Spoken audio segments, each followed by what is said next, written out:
Once again, Pacific greetings.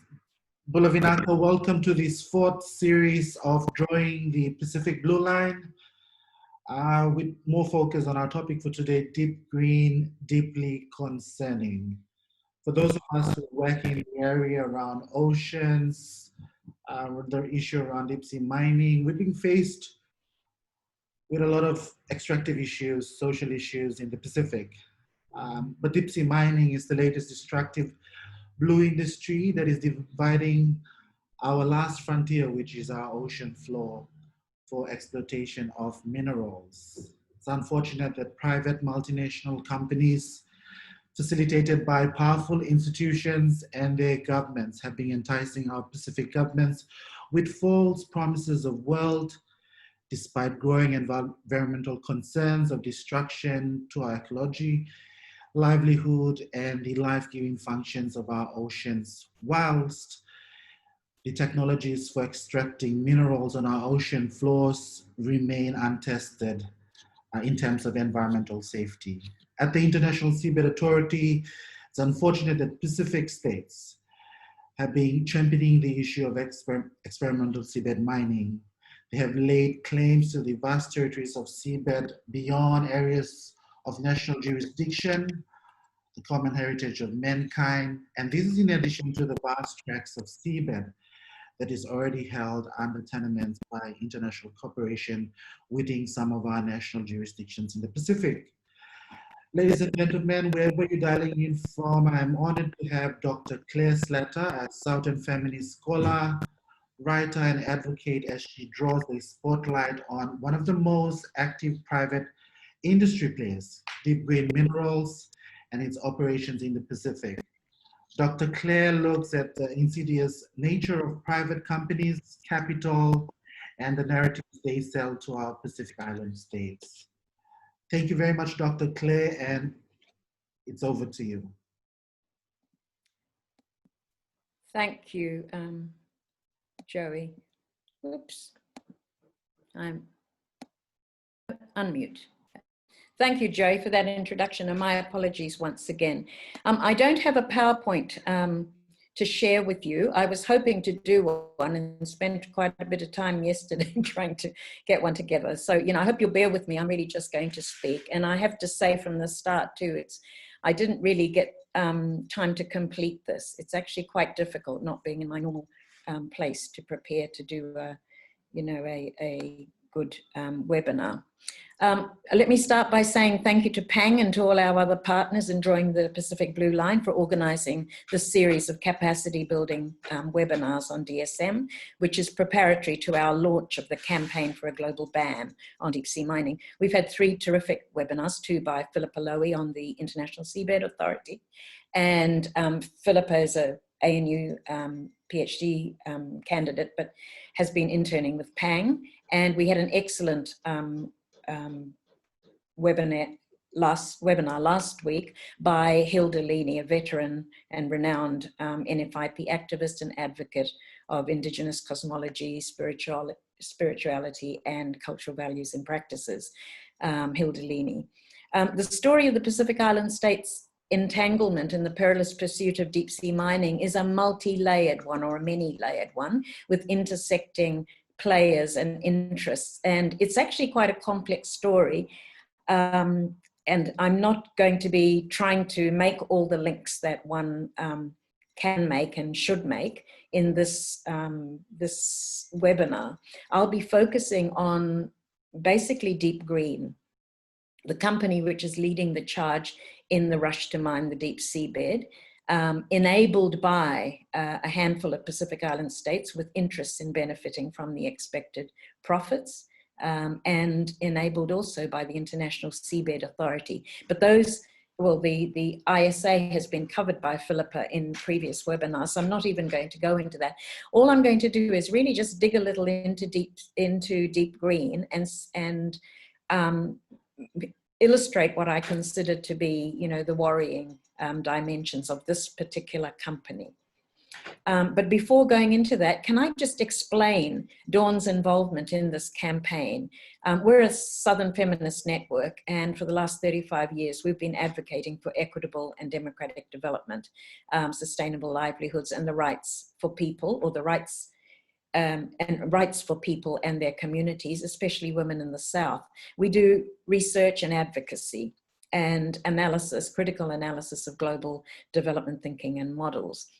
We've been working for the last 2 or 3 years with Pang on blue economy, discourses, development, framing, and the corporate agendas behind blue economy discourses and development framing. And this has included tracking the BBNJ process at the UN, and that's the process to come up with an internationally binding treaty for the preservation or protection of marine biodiversity in areas outside of national jurisdiction. We've also been, together with Pang, engaging with other Fiji NGOs or Fiji-based NGOs in tracking and analysing text and producing submissions to the post-Cotonou, on the post-Cotonou negotiations. And the third plank is, and the reason for that is we've been concerned about the EU framing the post-Cotonou agreement, which is a binding 20-year agreement, framing it in EU's interests. And the third part of the blue economy work has been working on DSM. And I want to record that, you know, Pang has led an active campaign for many years against DSM, engaging with governments as well as with other CSOs within and outside the region, and strategically commissioning research and analysis, technical research and analysis to assist them in their campaign. And looking into, for instance, things like the inadequacy of national and regional legislation to regulate deep sea mining. But they've also produced short films, and you can go on to, I think, the Pang website and access some of, you know, all of their analytical reports and their films and so forth. They've also involved themselves in educating students at USP, and of course through the Solwara, Young Solwara group. Deep sea mining, in the case of Deep Sea Metals Incorporated, is a classic case of corporate capture of states. I didn't say that one of the reasons for Dawn engaging in this is we've been concerned for several years about the encroaching, well, the increasing capture, corporate capture of not only states, but also of international institutions or organizations. So ISA really falls into that area of concern. So in this case of DSM, we're very concerned about how ISA has been apparently captured by corporates. I'll try to provide an insight into this company, drawn from some of my own research and tracking of the company, but as well as that from a selection of other very useful analytical reports, such as that, mainly that produced by Mine Watch organizations. Greenpeace came out with a report yesterday. It was just released yesterday, and you would be able to kind of get a more updated analysis from them of, you know, the whole situation with the companies involved. Okay, so I want to highlight a number of things to start with. The first thing to highlight about DEEPGREEN Metals is that although it's incorporated in British Columbia, in Canada, it is not a Canadian company. It was formed in 2011 by 2 Australians, a geologist, David Hayden, and his son, Robert Hayden, and its CEO, Gerard Barron, is also an Australian and a friend of David Hayden. This is a detail which is not often highlighted, but which I consider important to note. It's kind of like, you know, Australians leading this company, but going a bit under the radar. And I consider it important to note because we should be able to make submissions to the United Nations Human Rights Council to hold Australia accountable for instance, any human rights violations that result from the activities of corporate entities, which are, you know, basically set up by Australians. By registering offshore in Canada, or incorporating offshore in Canada, is DEEPGREEN deliberately seeking to obfuscate its origins? And, you know, sort of basically Australia does not, in fact, it is not seen as having any accountability for the operations of some of its citizens. The second thing to highlight about the company is its close links, or really its derivation from Nautilus Minerals Incorporated, or Inc., which was the first mover venture capital DSM mining company. And this was the company that had secured a contract in January 2011 from the Papua New Guinean government to mine metal deposits at hydrothermal vents on the seafloor of PNG's Bismarck Sea. So within Papua New Guinea's EEZ. Fortunately for Papua New Guinea and for the rest of the Pacific, mining did not actually commence under Solwara 1, as the DSM project was called, because Nautilus went into administration or receivership in September 2019. But Papua New Guinea had meanwhile taken a loan from its national bank to meet its co-financing commitments to Nautilus, which it was forced to meet, even though it had started to have misgivings or, you know, second thoughts about undertaking or engaging in this joint venture. And the debacle that, you know, resulted costed PNG $153 million, Australian dollars. Nautilus was discredited by its bankruptcy, and also, I would say, by the fact that several of its insider investors made sure to take their money out before the company went into administration. In February 2019, the company also filed for protection from being sued by creditors. It had raised significant capital, investment capital, and obviously there were a number of those who had contributed funds to it that did not get their money back. Nautilus was also registered in Canada. Its chief executive officer, its CEO from 2001 to 2008 was David Hayden, and his son Robert Hayden also worked for Nautilus as the head of regulatory affairs. So these are two people who basically were involved in Nautilus and who subsequently went on to join DEEPGREEN. Jared Barron, who describes himself as a serial entrepreneur, had helped to raise investment capital for Nautilus after the company listed on the Toronto Stock Exchange in 2006. All three are in key positions in DEEPGREEN. Barron is CEO of DEEPGREEN and chair of the company, and David Hayden is deputy chair. Robert Hayden is head of new territories.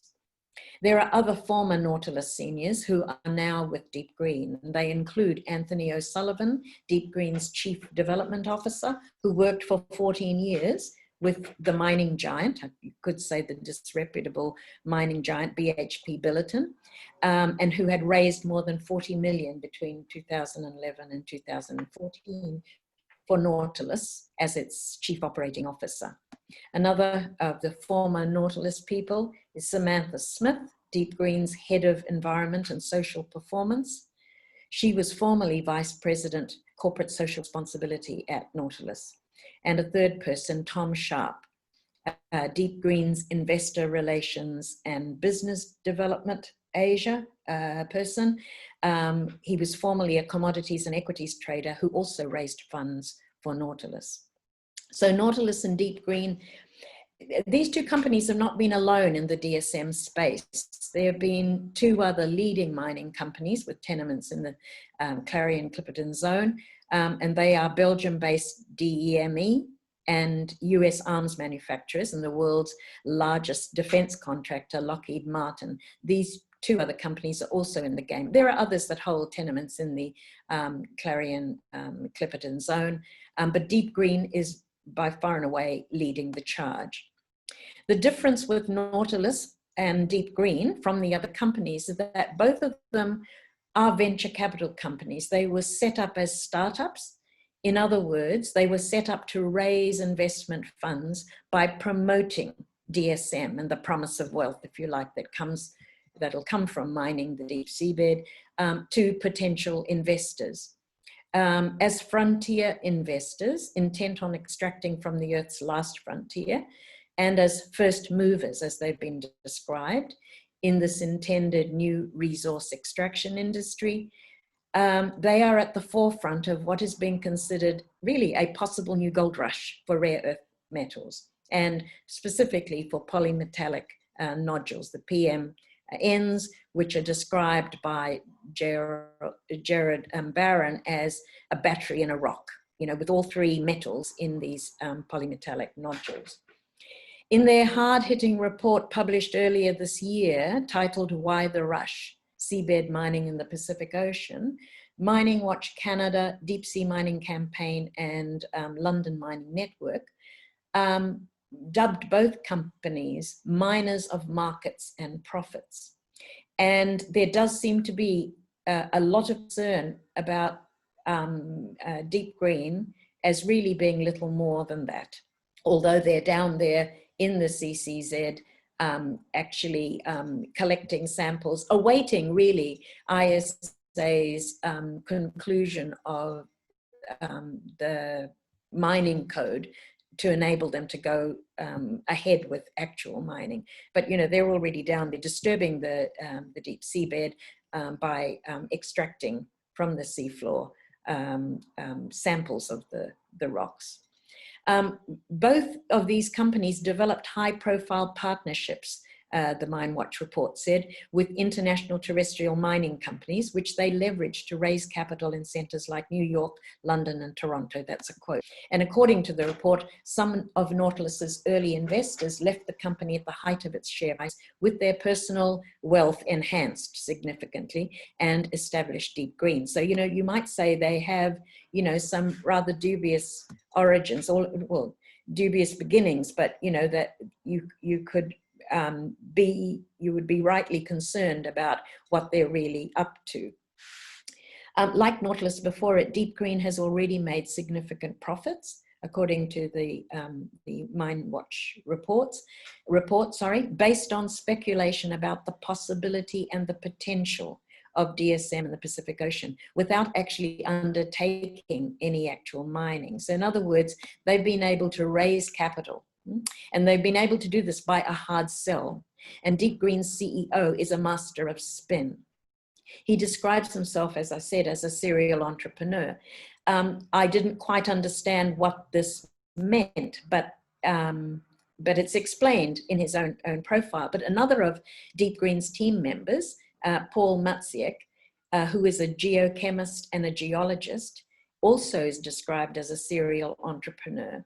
And the further description is he is a proven company builder with more than 30 years of experience in the mining industry, who has sold 5 companies based on lithium, potash, etc.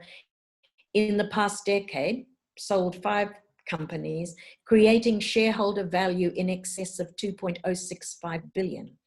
You can go online, and I can provide the link for you later, and listen to an interview with Paul Matsieck, which explains basically what he does. They are raising finance, building up a company, and then they sell it off at huge profits. So this is one dimension of, you know, DEEPGREEN that I really worry about, and particularly as its CEO, who is, as I said, a kind of master at public relations and selling a story and spin, if you like, about, you know, this is where he comes from. He's not actually been involved in anything like a resource mining enterprise or anything like that. He set up a company called AdStream, which actually became it was an online advertising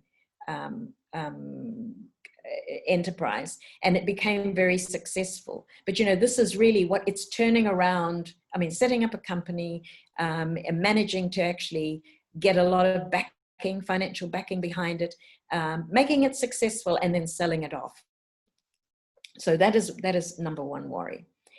I wanted to contest a few of the main arguments that are put up by DSM proponents, but particularly by DEEPGREEN Metals.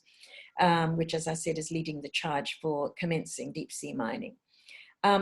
Firstly, they argue that mining is safe, and they base this on three assertions. They say, firstly, deep sea mining is different, completely different from land mining. There are no communities displaced or human rights violated, no lands are ravaged, no river systems, no polluted whatever, no child labor, etc. So, you know, this kind of suggests there's no need really for them to consult with communities or for adhering to the principle of free, prior, or informed consent. It takes place way out in the deep sea or far from where people live, and you know, all of this is questionable. If marine, biological, and seabed resources in the area beyond national jurisdiction, which is to say the Clarion-Clipperton zone, if these are the common heritage of mankind, then surely citizens, not simply states or government leaders, not simply private corporate interests or the ISA, which obviously is not doing, well, is not meeting its obligations, as I see it, to properly protect what's called the common heritage of mankind, and seems mostly concerned with promoting deep sea mining and supposedly sharing equitably the profits from that. But it should be, I mean, it should not just be these, you know, select people who are involved in the industry, this new industry, who should determine who should have access to heritage and for what purpose, under what terms and conditions. In the state-centric nature of ISA, and this idea which came up in previous webinars of, you know, the state having basically jurisdiction and having you might say, the right to determine how resources that lie beneath the earth and out in deep sea are used. So this lends itself to, you know, exclusion of civil society and exclusion of public interest representation. A second argument that is used by DEEPGREEN is that the technology that will be used in seabed mining is safe. It's clean and green. In other words, it's actually telling us, and of course we won't be able to see for ourselves because whatever goes on down there in the deep sea will be way beyond and you know, completely outside of anyone's purview except those that are down there. But they're saying that, you know, the remotely operated vehicles, in other words, will hardly disturb the seabed. They'll skim over the surface and, you know, with a light touch and just pluck from the surface these nodules because they're lying like potatoes visible on the ocean bed. And then they will convey them to the vessel. We know that, you know, there's already been evidence highlighted that there will be some, you know, waste that will be pushed back into the ocean, and, you know, the disruption and to life forms and so forth, you know, cannot be denied. But the claim that this is going to be safe and safer than land mining has been challenged. And, you know, I often quoted that in a seminar that was held at USP, was it a seminar, at which Michael Lodge, the Secretary General of ISA, and Aquila Tawaki from SPC, from what was known as SOPAC previously, they were speaking about deep sea mining and, you know, Lodge about ISA and all of its, you know, regulations and systems and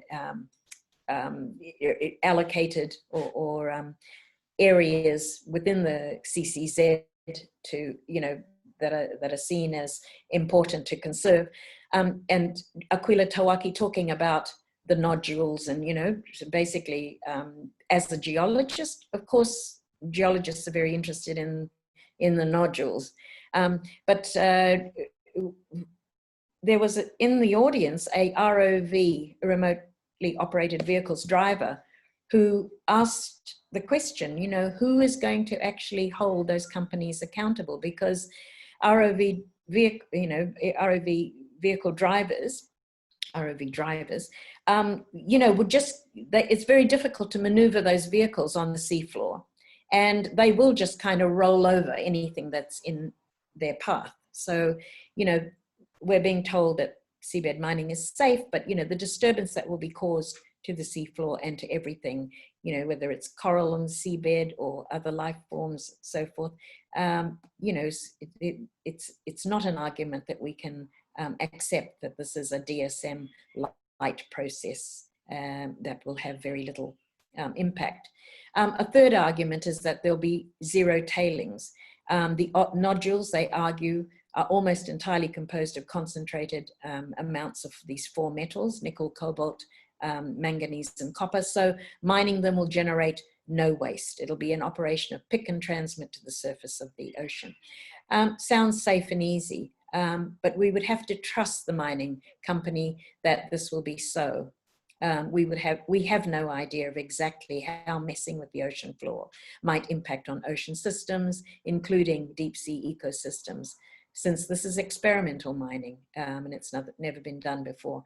And it's being undertaken, or will be undertaken, in an area of the planet which really we still, even though much more information is available today than there was, say, even 2 years ago, we still don't know enough about the ocean system and about the life forms at the in the deep sea area. So we can't afford to rely on the word of eager to mine companies, profit-seeking companies, and to be so easily assured by them that this will not be, you know, there will be no tailings, there will be no interference with the ecosystems down there. DSM will be a high-risk undertaking, and the impacts may be irreversible. The second argument, which actually I consider to be really a concerning argument, and also really quite, what's the word? Well, it's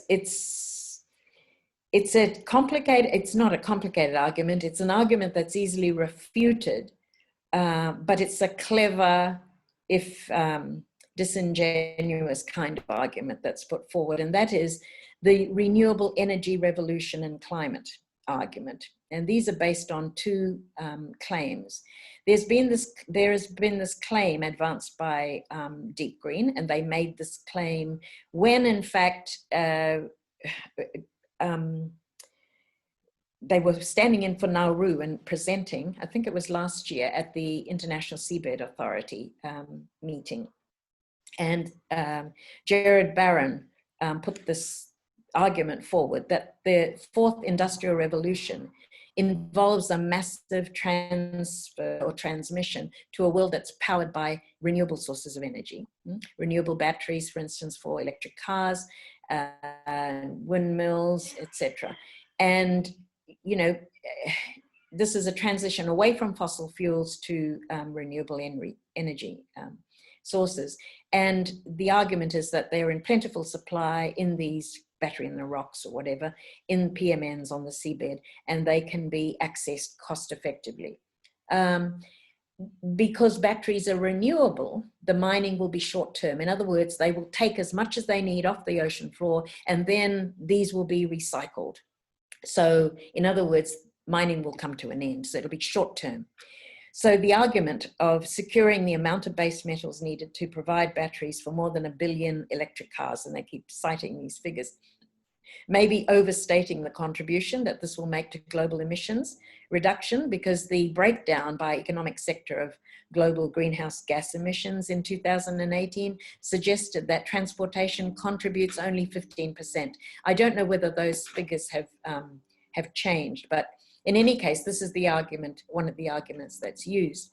You know, this is actually linked to their second part of this argument, which is, you know, we have a climate crisis.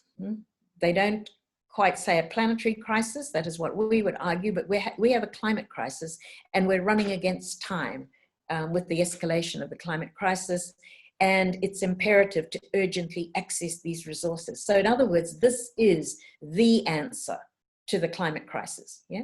And DEEPGREEN has recently begun to ramp up its DSM advocacy by linking it to the urgency of addressing the climate crisis. And it's a kind of single-minded technology fix approach that they're putting forward, and it ignores underlying causes of climate change, which lie in, you might say, really profit-driven overproduction, overconsumption of resources.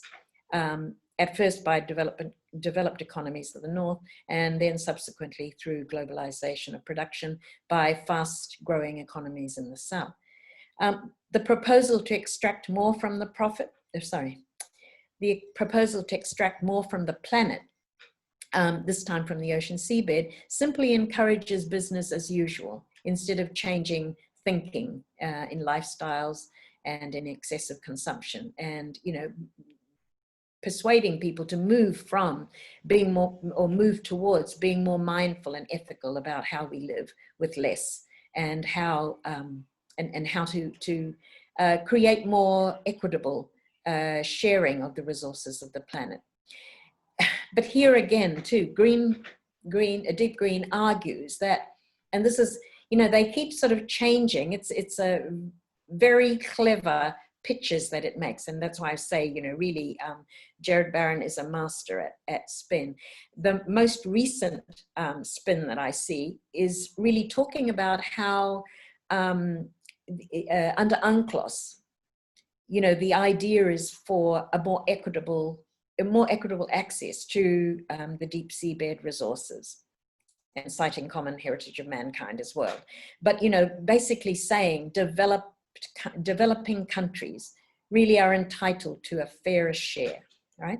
And, you know, that argument is also pinned to an argument about the small, under-resourced, you know, climate change or sea level rise threatened small island countries in the Pacific, you know, really have very little way of development prospects. And this, you know, the essential argument is we would be denying them, you know, their right to a fair share of the wealth to be derived from the deep seabed.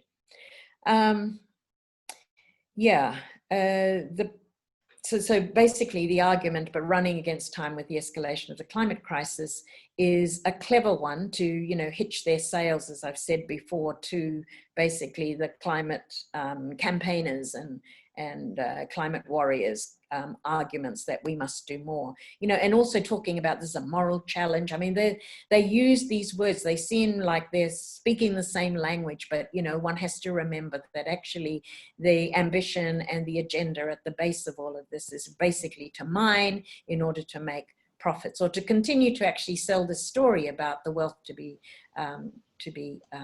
attained through mining in order to increase the investment in this project. The right to development argument I've already mentioned, and this is the argument that, you know, resource poor countries that are facing an existential threat, particularly the Kiribati, Nauru, or Kiribati particularly. I didn't mention the 4 countries in the Pacific that really are, you know, in the lead in terms of having formed companies to apply for and to get contracts from or through ISA in conjunction with mining companies. And they are, as you know, Nauru, Kiribati, Cook Islands, and now Tonga, with DEEPGREEN taking over the contract that TOML had with, or that I should say that Nautilus had with Tonga. So the right to development is a legitimate right for states and communities in developing countries to claim, but it's instrumental assertion by a corporate body that's really intent on exploiting seabed resources, basically for, you know, their own profit. It's you know, basically it's inappropriate, it's patronizing, and it's particularly when it's one's given the high possibility of irreversible environmental harm resulting from this perilous pursuit of seabed mining, and those who will be most affected are those who, in our region, who are dependent on the resources of the sea, really for their livelihood. More recently, not more recently, DEEPGREEN has also been very clever in you might say enhancing its green credentials by joining with Maersk. Maersk vessels are used actually for the work it's already engaging in out in the Clarion-Clipperton zone, but joining with Maersk to be part of, cleaning up plastics from the Great Pacific Garbage Patch. So they're, and I mean, they work on a number of fronts to actually enhance their credibility as a caring company, which is, is doing things for the right motivation.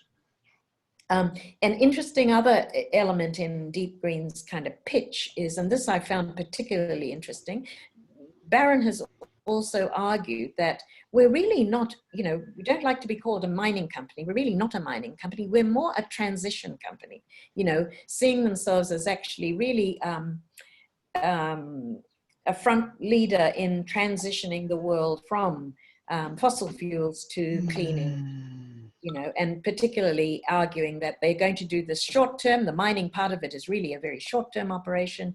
Really what they're about is transitioning us to greener, cleaner technologies. Yeah, I think that's kind of all that I'd really prepared to share with you. When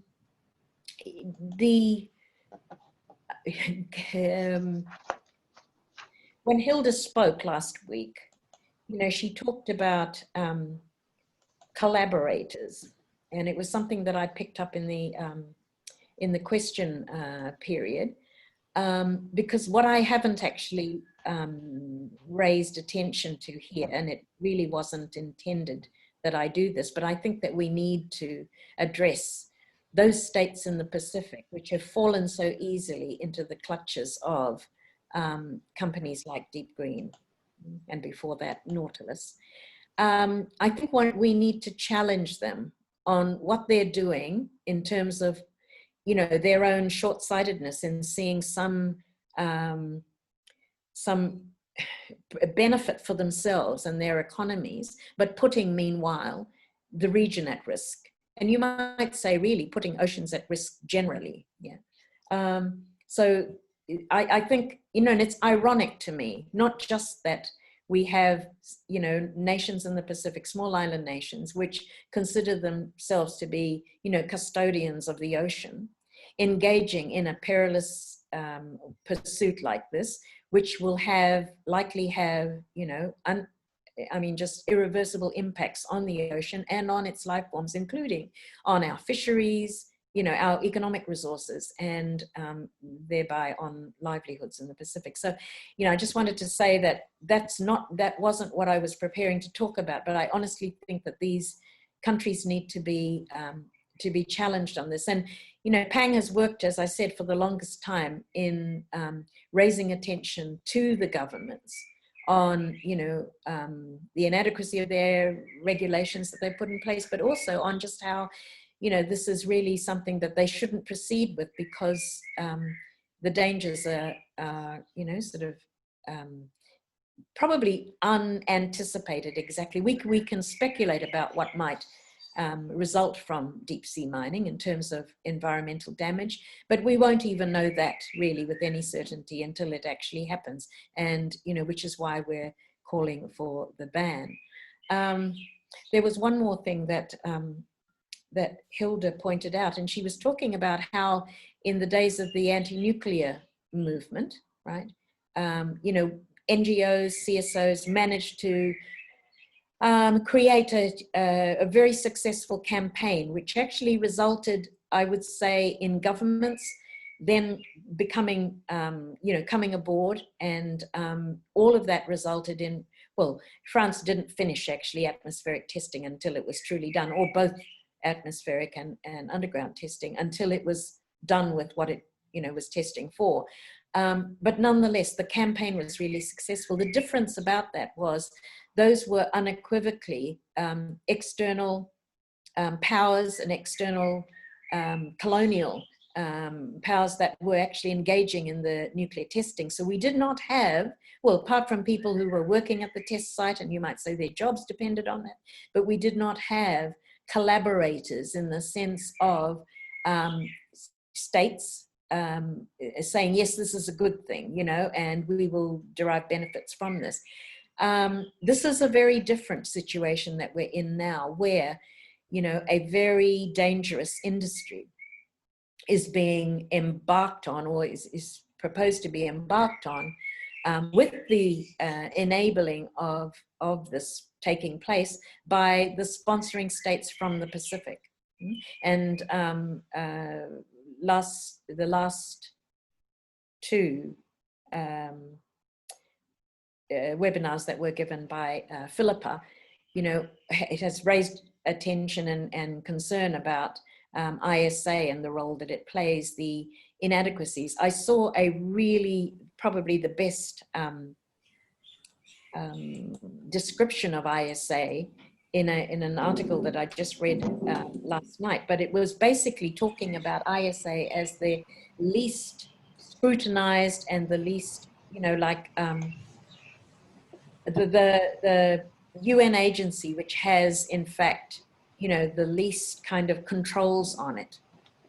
These are not the words that were used, but it's a great description, which I will you know, paste into this thing and send through to anyone who wants to read the presentation that I made. But you know, that's exactly the case. And you know, unfortunately, there's a heck of a lot of trust in ISA by Pacific Island states for reasons that have to do with, as I see it, its history. And the fact that the first Secretary General actually was from Fiji, a Fiji ambassador to the UN, Satyanand. And, you know, also to the fact that some of the people who are working at ISA really have strong, including Michael Lodge himself, has strong links with the Pacific. So there's a great deal of trust that, you know, this is all the way it ought to be. But ISA actually has a free hand. I mean, it seems to be, and Philippa drew attention to how it's legal and technical commission, you know, the lack of transparency and the fact that somebody else pointed out, I don't know whether it was Philippa, but the fact that a lot of them are geologists that are part of that commission. There's kind of a few lawyers, but, you know, geologists, unfortunately, this is the other point that you might remember Hilda made about how science is destroying the earth. Well, you know, in this case, we're talking about geologists who are really gung-ho about getting down there and getting those nodules, those rocks. And, you know, they actually have to be accountable as well. You know, this is not just about finding rocks and, you know, and the wealth that they will realize in terms of being processed. There are so many other worries about even what DEEPGREEN are proposing to do. You know, their job apparently ends when they bring the rocks to the surface. Where they will be processed will be probably in one or other developing country, and how they will be processed will probably involve the use of lots of water. I mean, and to say nothing of, you know, where the well, I don't know whether you call it tailings, but yeah, the waste water and everything else will, you know, what will happen to that. So yeah, I'm just going to leave it there. You know, I kind of tried to talk about those concerns that I have about the companies, one of which is that I don't think it's necessarily on the level. You know, I think that there is good reason to actually be a bit skeptical about what they're about, given that the background of some of them, the CEO and at least one other member, is in starting up, creating a lot of, you know, or drawing in a lot of investment and then selling it, you know. And I think that the expectations of the countries in the Pacific which are involved in these things may not be in fact realized, you know. And meanwhile, what they're doing is engaging in this kind of push to open the door, you know, and you may have other companies coming in and taking over. And, you know, it's like the thin edge of the wedge, basically, of opening the door or window into full-scale mining of the seabed. Yeah. Thank you. I'll leave it there, and I hope we have a conversation. I'm not really necessarily going to be able to answer questions, but I'd be glad if others join the discussion. Thank you, Claire. And this is Maureen. I'm just going to be helping Joey a little bit with the discussion session. So we've got a really good attendance at the moment. So Joey will be helping me to facilitate the questions. But I think you've really raised some serious questions around entanglement and the way companies behave in frontier resource extraction issues. One of the reasons why we are working on this concept of the blue line, because in many ways the ocean floor feels like the scramble for Africa when powers of that time were drawing up and carving up an entire continent on the back of resources. So it feels like we are now at another frontier around resources again, and the same types of behaviors by resource companies emerging. This idea of venture capitalism and how venture capitalism plays this critical role of transitioning. They are profit driven, although they're now becoming more and more sophisticated in terms of their pitch and their sell in the region. And I think as people who have long histories in terms of companies, private companies specifically, entering the Pacific and selling their narratives and stories to persuade our governments to become collaborators in perhaps one of the most challenging areas, which is of mining of the seafloor. So I think we have one question, or there have been some discussion points. Thomas, could you please feel free to ask a question live? And then I can see Phil, and there have been 2 comments already being posted by Catherine. So if I could ask Thomas, if you would like to ask a question, followed by Phil. We have about 30 minutes left, and feel free. Thomas, would you like to ask that question? Hola, everyone. Thank you very much. Thank you, Claire, for this very good presentation. So just quickly, I'm Thomas Auger. I'm working for CI in New Caledonia. I have very little knowledge at the moment on deep sea mining, but this is definitely a topic on which we are paying close attention to. In Newcal, as you know, Newcal is a big mining territory, French territory, on land at the moment, but who knows what tomorrow holds for us.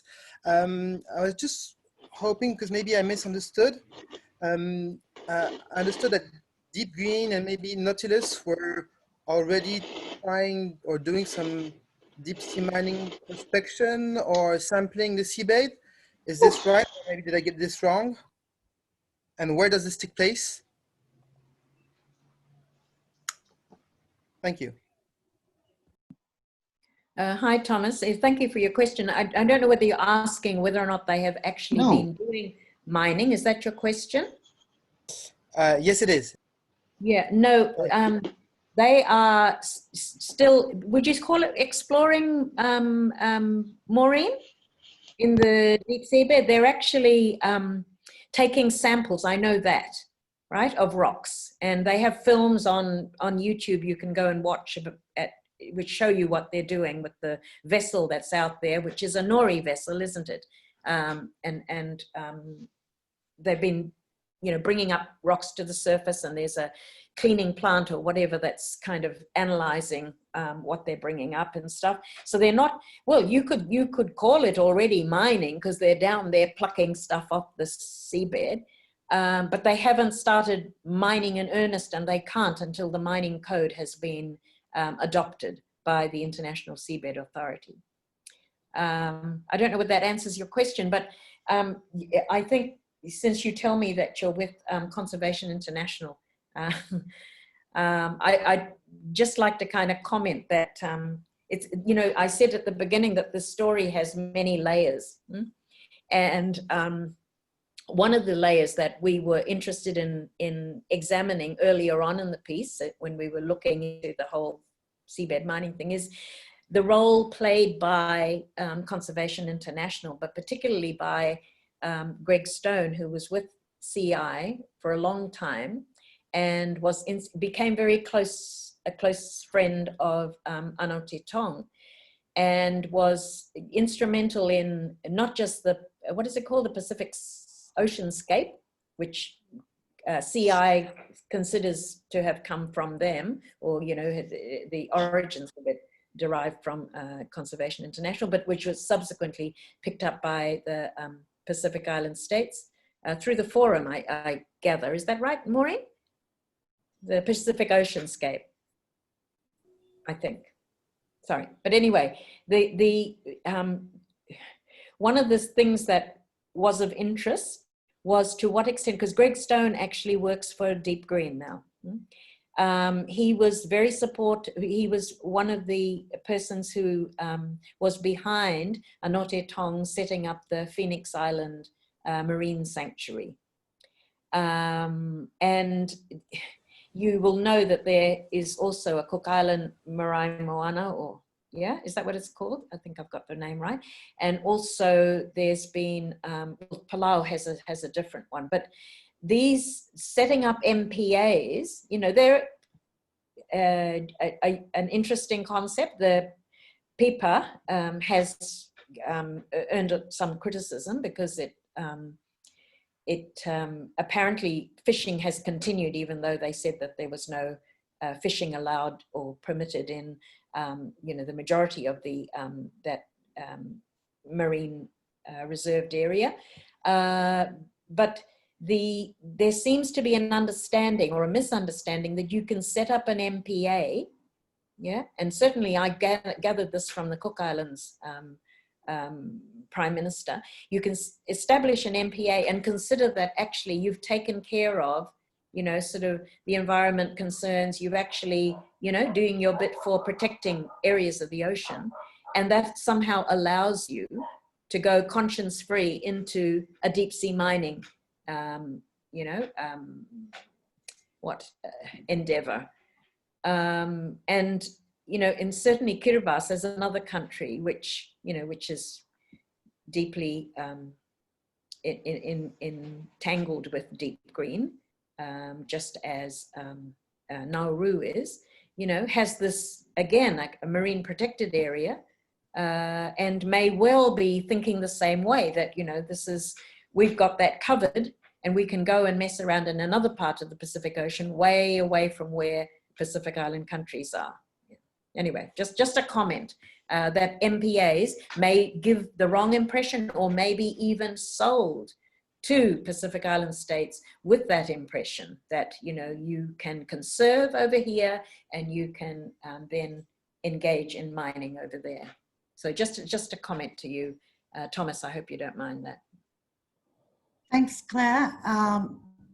Possible topic for a webinar session in 2021. But I think there's a question from Phil. Phil, would you like to ask your question? And then I know Catherine has posted 2 comments that might trigger some.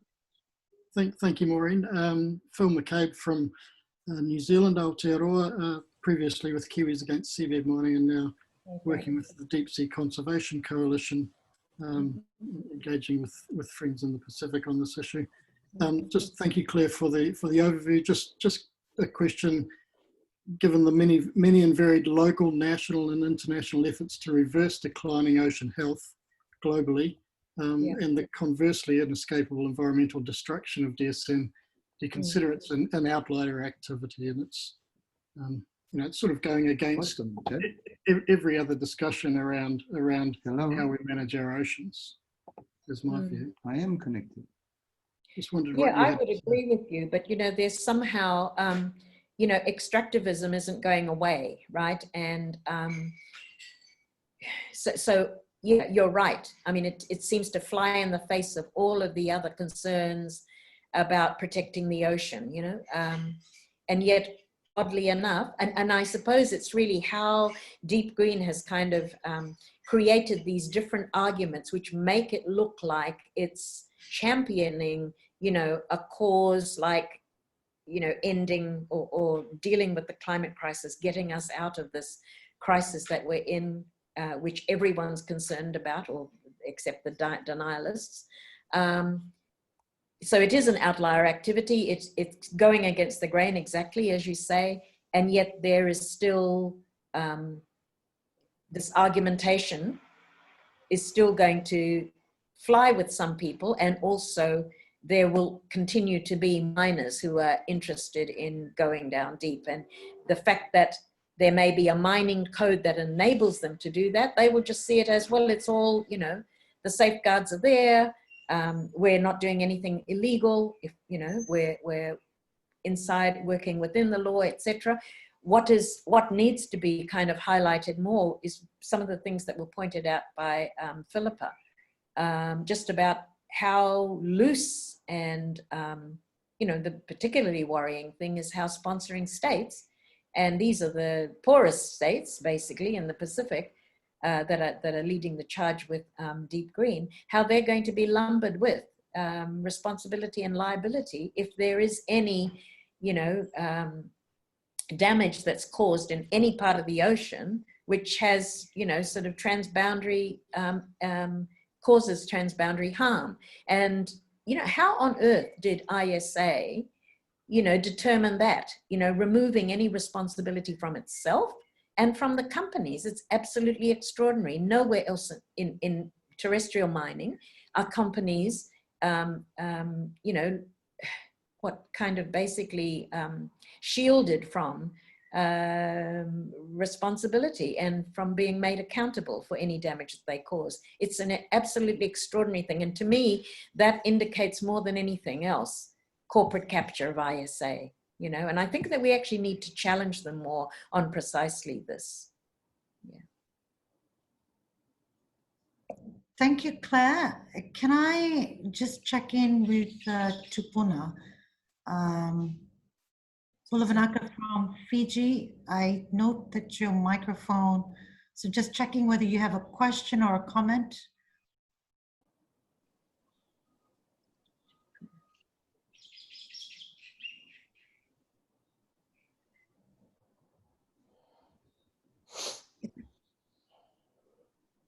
Is there anyone else who would like to share comments, Catherine, while we wait to see? Maybe I'll just thank Claire for your presentation, and it's just all very much concerning, but also it's, even though we're really talking about a completely new industry in a completely new, as yet undisturbed and undestroyed ecosystem on Earth, probably the last such ecosystem, almost everything else about this is so old. It's the same old story. Mining companies are grubby profiteers, and they're looking for a quick buck. And they know that their industry is highly destructive.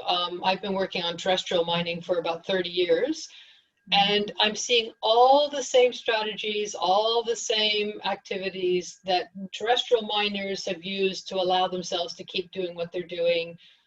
At great harm to the environments that they work in and at great harm to the people. They always look for arguments to argue that they're not really mining, they're doing something beneficial for mankind and humankind on Earth. And so since the 1990s, their first arguments were that they're not actually depleting resources, that they are sustainable, that there's ways to argue that really mining is sustainable. And then in the early 2000s, when human rights became a major issue and the social impacts became a major issue, they pivoted and they started arguing that actually they're not a mining industry, they're a development industry.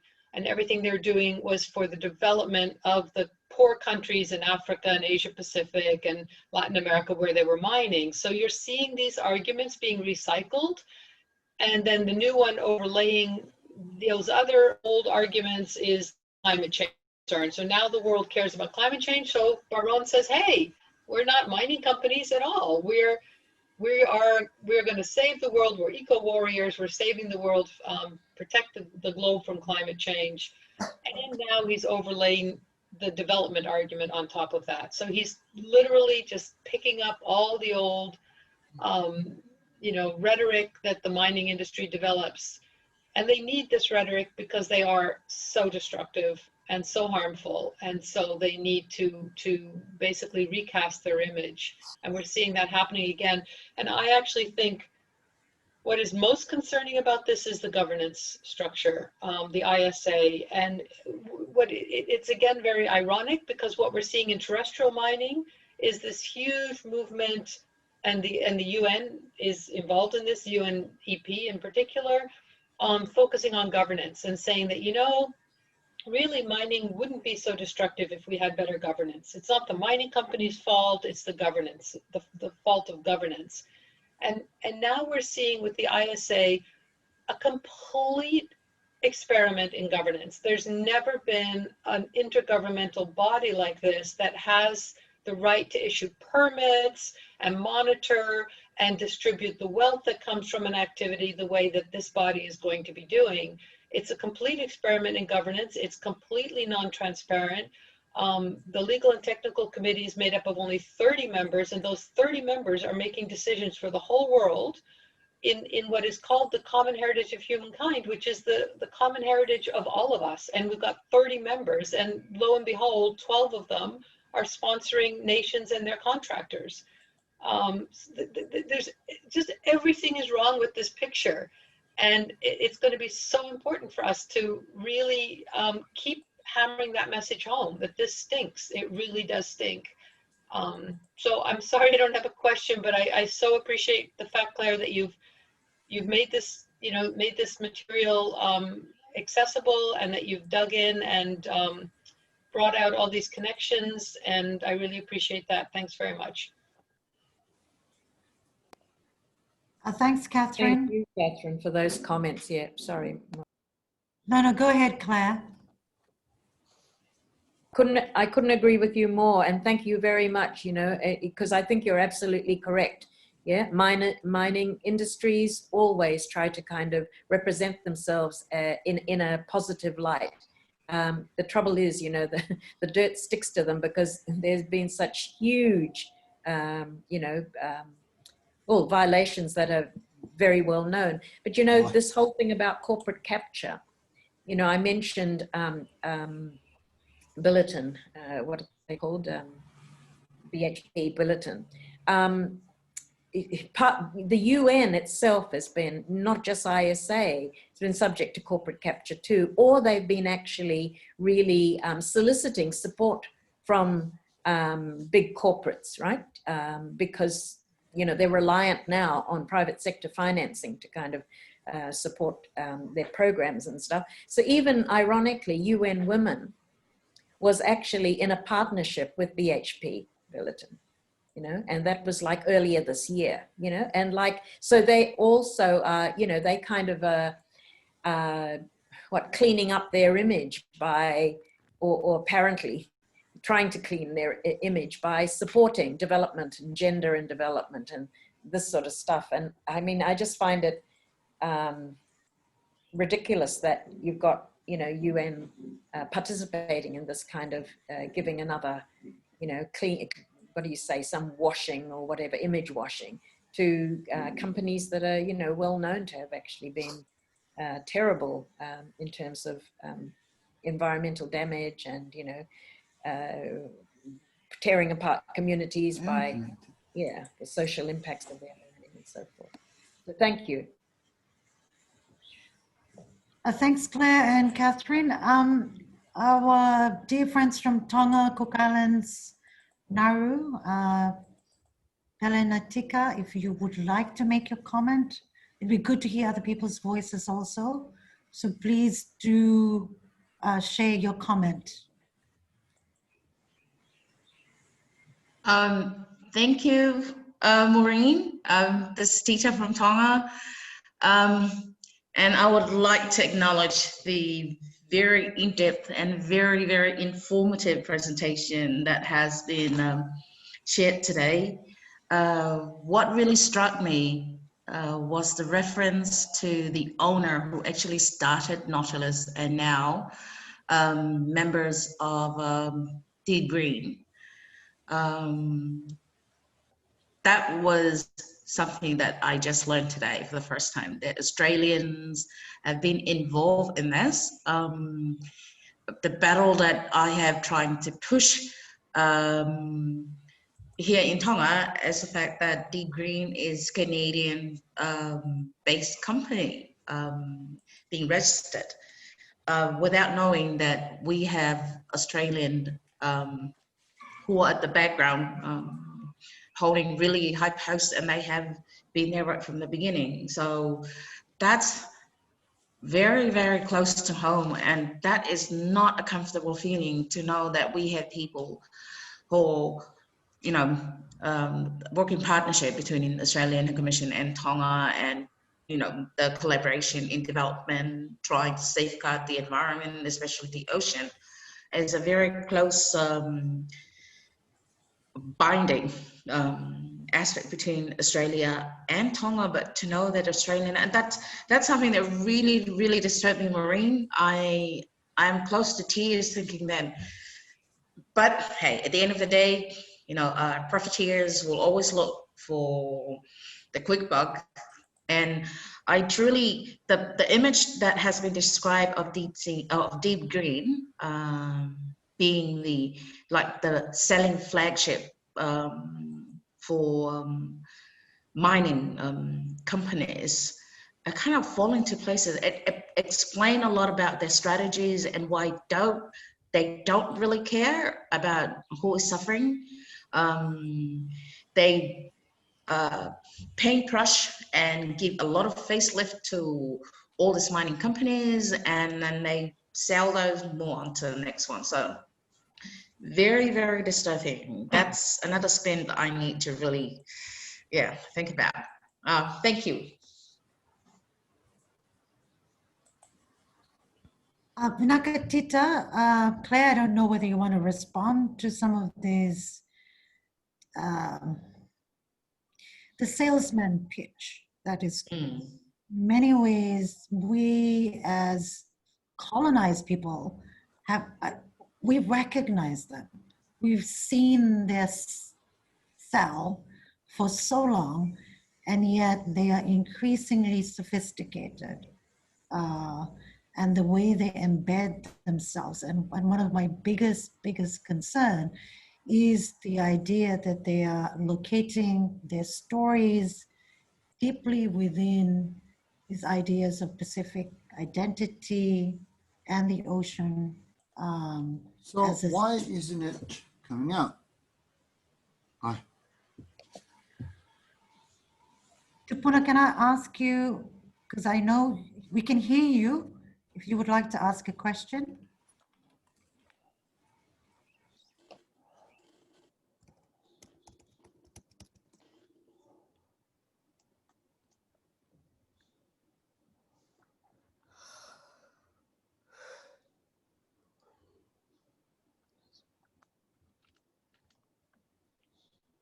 Sorry, I feel that there's a burning question. There's someone trying to ask a question, but I can't see.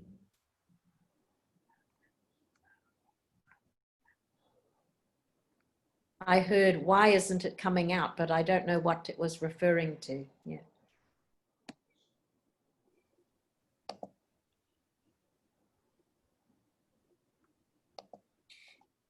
Colleagues, we have another maybe 10 minutes. If there are seriously burning questions. Well, I'm just going to ask Claire perhaps to wrap with the critical points. And then I'd like to thank you all for joining us this afternoon. It's wonderful to see very familiar faces on the call today. But as I was just saying before, the sales pitch is a pitch that's known to Indigenous peoples the world over. colonized people. We are used to salesmen coming to sell their wares. Hello? And, hello? We can hear you.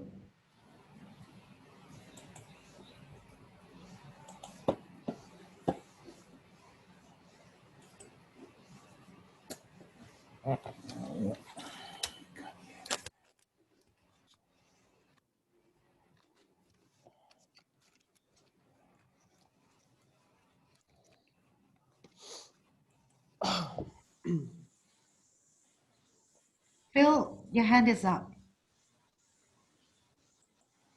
Oh, yes, sorry, Maureen. I just wanted to sort of go back to one point there. Claire was discussing about the nodules and the word plucking. And I think it's important to be clear that when they plan on extracting these nodules, a lot of material goes up with the nodules, soft sediment, and that's I think biologically rich material that you know, so and then there's waste that goes back down the pipe. So it's not a matter of you know, a robot with 2 fingers picking up each nodule. It's a big extraction method. So I just wanted to clarify that for anyone who wasn't sure. Thanks, Phil. Catherine, did you have your hand up again? Oh. No, sorry, I didn't mean to. Okay. Last chance, any burning questions, comments? Maybe I'll just say something about this question about whether Nautilus and Deep Green are Canadian or Australian. They are Canadian because they're headquartered in Canada and they are registered in Canada. So officially they're Canadian companies. Of course, you know, you can have any kind of personnel within the company. They can be from anywhere in the world and they can trade on any number of stock exchanges in the world. There's a whole bunch of, you know, this is part of globalization, obviously. You can headquarter wherever you like. You can have your personnel from wherever you like, and you can trade on any stock exchanges. Deep Green is not yet trading publicly. It's still a private company. Nautilus did trade in Canada on the Toronto Stock Exchange. And it's a bit much to get into at this point, but just for people to understand the reason why about 50% of all mining companies in the world are headquartered in Canada and trade on Canadian stock exchanges is because Canada is a tax haven. We call it snow washing. And so it's convenient to be headquartered in Canada, but therefore citizens of Canada, such as myself, I work with Mining Watch Canada, feel a great responsibility for what these companies are doing all over the world. And so I'm very grateful to be participating in this webinar tonight and really hope to be able to work in solidarity with people who are going to be affected by yet another horrible Canadian mining company. Just thank you for giving me a chance to say that.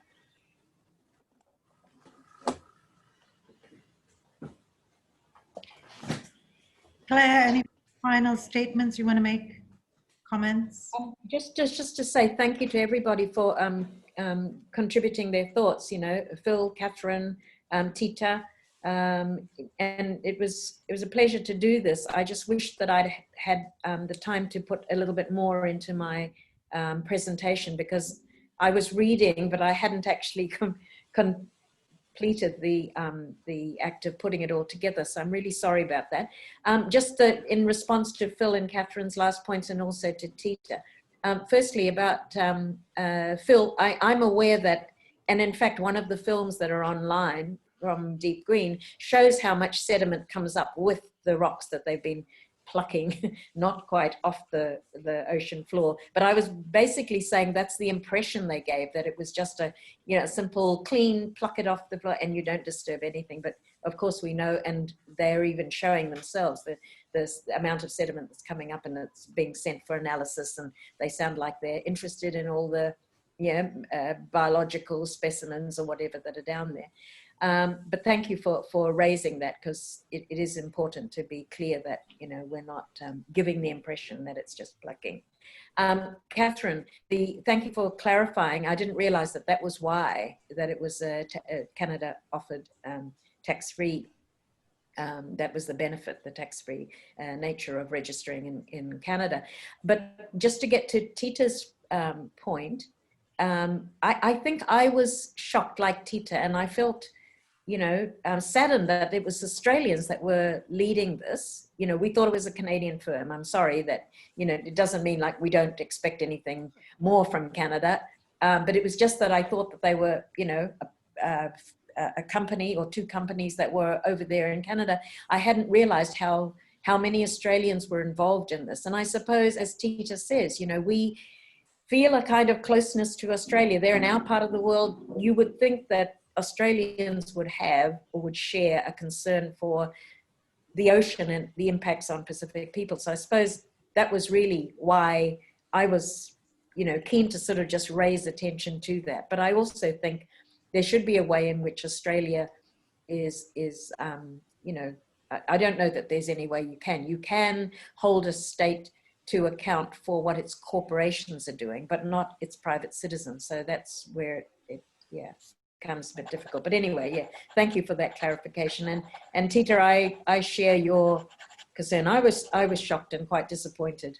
But you know, these are corporate beings. I mean, people who actually really are in the game of doing whatever it is to roll over or turn over huge profits in a short space of time. So really all this, you know, hype about, you know, climate crisis and all that sort of stuff, I think that's very secondary to really what their motivation is, basically to get in there and make money. And, you know, I've often described them as carpetbaggers, basically, these companies. You know, they're in it for the short term and to make huge profits. And, you know, they're bringing along Pacific Island states for the ride, who think that they're going to actually get rich on this. And I'm particularly disappointed in Nauru, given all that it's gone through. You know, it's had its own land ravaged by mining, and it's not giving a second thought. I mean, not Nauruans, but the Nauru state and those who are in charge of or in the leadership of the